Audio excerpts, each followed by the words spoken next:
America के tariff हथियार जब एक बार फिर हवा में लहराए गए, तब वॉशिंगटन को शायद ये अंदाज़ा नहीं था कि जिस देश को वो दबाव में लेने की कोशिश कर रहा है, वही देश उसकी पूरी वैश्विक व्यापार रणनीति को अप्रासंगिक बना देगा। जैसा कि आप सभी को पता है, भारत ने यूरोप के साथ ऐसा समझौता साइन कर दिया जिसने व्हाइट हाउस के कॉरिडोर में बेचैनी पैदा कर दी। और सबसे दिलचस्प बात यह है कि भारत इस एक डील पर रुकने वाला नहीं है। जहां अमेरिका अपनी ताकत दिखाने के लिए टैरिफ का सहारा ले रहा है, वहीं भारत चुपचाप दुनिया के अलग अलग हिस्सों में अपने व्यापारिक पांव जमा रहा है। दरअसल खाड़ी सहयोग परिषद के साथ चल रही वर्चुअल बातचीत इस बात का सबूत है कि भारत अब ऊर्जा, निवेश और बाजार तीनों मोर्चों पर खुद को अपराजय बनाना चाहता है।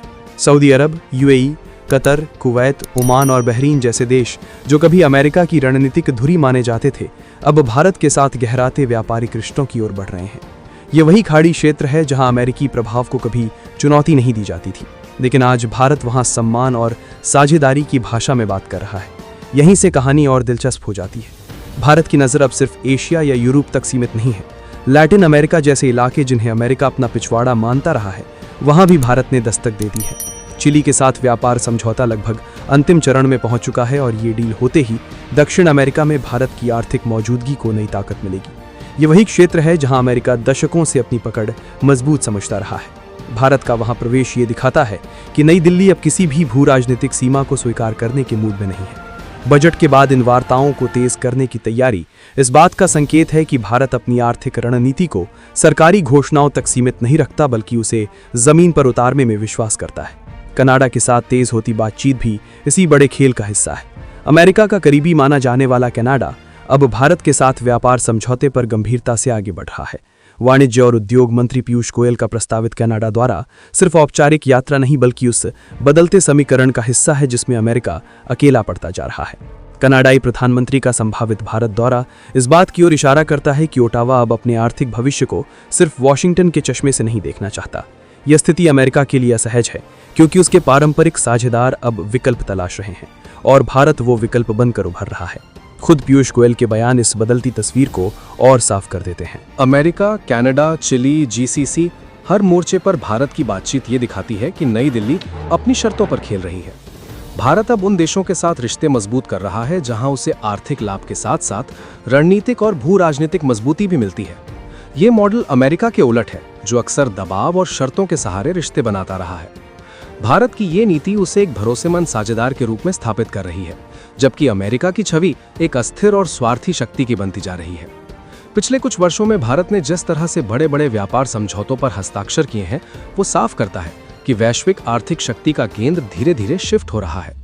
ब्रिटेन के साथ हुआ समझौता, अब यूरोपीय यूनियन के साथ ऐतिहासिक डील और आने वाले समय में जीसीसी ऑफ लैटिन अमेरिका, ये सब मिलकर भारत को उस मुकाम पर ले जा रहे हैं जहां वो अमेरिका के टैरिफ दबाव से पूरी तरह बेअसर हो सकता है। अमेरिका की रणनीति जहां डर पैदा करने पर टिकी है, वहीं भारत की ताकत विकल्प खड़े करने में है। और जब किसी देश के पास विकल्प होते हैं, तब वो दबाव में नहीं होता। आज की तस्वीर साफ है। अमेरिका टैरिफ की दीवारें खड़ी कर रहा है, जबकि भारत पुल बना रहा है। अमेरिका अपनी ताकत का ढोल पीट रहा है और भारत चुपचाप वैश्विक व्यापार की बिसात पर चैलेंज चल रहा है। यूरोपीय यूनियन के साथ हुई मदर ऑफ ऑल डील सिर्फ शुरुआत है। ये उस नए द्वार का संकेत है जिसमें भारत न केवल अपने लिए नए बाजार तलाश रहा है, बल्कि अमेरिका जैसे देशों को ये भी दिखा रहा है कि आर्थिक ताकत अब धमकी से नहीं, भरोसे और रणनीति से बनती है। अमेरिका के लिए सबसे बड़ा झटका ये नहीं है कि भारत नए समझौते कर रहा है, बल्कि ये है कि भारत ये सब बिना किसी शोर शराबे के कर रहा है। वॉशिंगटन जहां हर फैसले को प्रेस कॉन्फ्रेंस और धमकी भरे बयानों के साथ पेश करता है, वहीं भारत कूटनीति को शांत हथियार की तरह इस्तेमाल कर रहा है। यही वजह है कि जब अमेरिका टैरिफ बढ़ाने की घोषणा करता है, तब भारत पहले से ही वैकल्पिक बाजारों की चाबी अपने हाथ में ले चुका होता है। ये रणनीति अमेरिका की प्रतिक्रिया आधारित राजनीति को कमजोर और भारत की दूरदर्शी नीति को मजबूत साबित करती है। यूरोपीय यूनियन के साथ समझौता केवल व्यापार का विषय नहीं है, ये तकनीक, सप्लाई चेन और निवेश के नए युग की नींव है। यूरोप की कंपनियां भारत को सिर्फ सस्ता बाजार नहीं, बल्कि मैन्युफैक्चरिंग और रिसर्च का ग्लोबल हब मान रही हैं। इसका सीधा असर अमेरिका पर पड़ता है, क्योंकि वही कंपनियां जो पहले अमेरिकी नीति के दबाव में थी, अब भारत में स्थिरता और दीर्घकालिक लाभ देख रही हैं।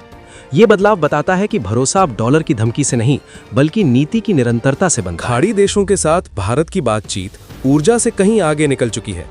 अब मुद्दा सिर्फ तेल और गैस का नहीं, बल्कि लॉजिस्टिक्स, फूड सिक्योरिटी और डिजिटल इकोनॉमी का है। अमेरिका लंबे समय तक खुद को मिडिल ईस्ट का संरक्षक बताता रहा, लेकिन उसके सैन्य हस्तक्षेप और नीति परिवर्तन ने वहां अस्थिरता ही पैदा की। इसके उलट भारत बिना किसी सैन्य दबाव के आर्थिक साझेदारी की पेशकश कर रहा है, और यही वजह है कि खाड़ी देश भारत को भरोसेमंद विकल्प के रूप में देख रहे हैं। लैटिन अमेरिका में भारत की एंट्री अमेरिकी वर्चस्व को सीधी चुनौती है। दशकों तक ये क्षेत्र अमेरिकी प्रभाव में रहा, लेकिन अब वहां के देश अपने निर्यात और निवेश के लिए नए साझेदार तलाश रहे हैं। चिली के साथ संभावित समझौता भारत को कॉपर, लिथियम और कृषि उत्पादों तक बेहतर पहुंच देगा, जो भविष्य की इंडस्ट्री के लिए अहम है। अमेरिका जहां इन संसाधनों पर नियंत्रण बनाए रखना चाहता है, वहीं भारत साझेदारी की भाषा बोलकर वहां अपनी जगह बना रहा है। कनाडा का रुख भी इस बदलते समीकरण का अहम संकेत है। अमेरिका के सबसे करीबी सहयोगियों में शामिल कनाडा अब भारत के साथ अपने व्यापारिक भविष्य को जोड़ने की कोशिश कर रहा है। ये दिखाता है कि अमेरिकी दबाव नीति अब अपने सहयोगियों को भी असहज करने लगी है। भारत इस मौके को टकराव में बदलने के बजाय अवसर में बदल रहा है, और यही उसकी असली ताकत है। भारत की ये रणनीति घरेलू उद्योग के लिए भी एक सुरक्षा कवच तैयार कर रही है। जब निर्यात सिर्फ 1 या 2 बाजारों पर निर्भर नहीं रहता, तब टैरिफ जैसे हथियार बेअसर हो जाते हैं।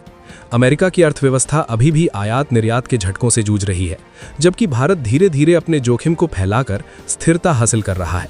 ये फर्क दोनों देशों की आर्थिक सोच को उजागर करता है। डिजिटल ट्रेड और सर्विस सेक्टर भी इस कहानी का अहम पहलू है। यूरोप और खाड़ी देशों के साथ संभावित समझौतों में आईटी, फिनटेक और स्टार्टअप्स को बड़ा बाजार मिलने वाला है।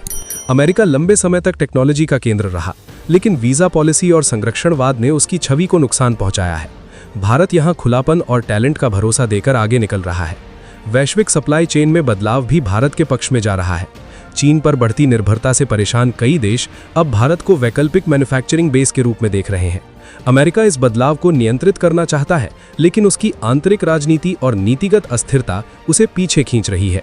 भारत इस खाली जगह को रणनीतिक समझौतों से भर रहा है। राजनीतिक स्तर पर भी इन व्यापार समझौतों का असर साफ दिखता है।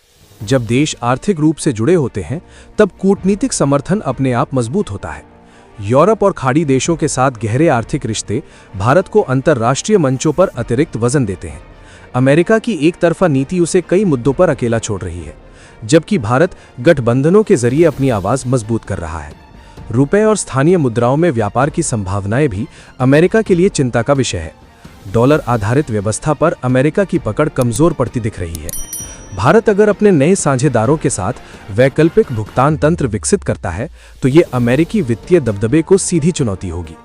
यही वजह है कि वॉशिंगटन भारत की बढ़ती सक्रियता को हल्के में नहीं ले सकता। भारत की छवि एक जिम्मेदार वैश्विक शक्ति के रूप में उभर रही है।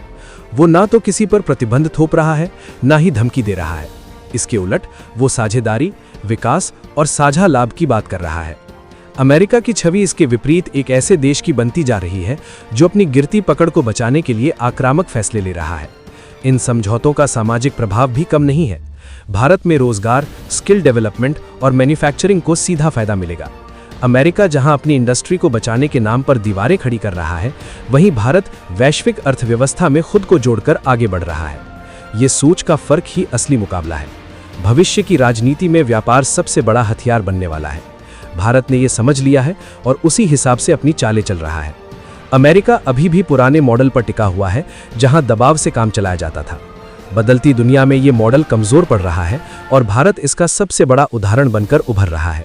जय हिंद, जय भारत।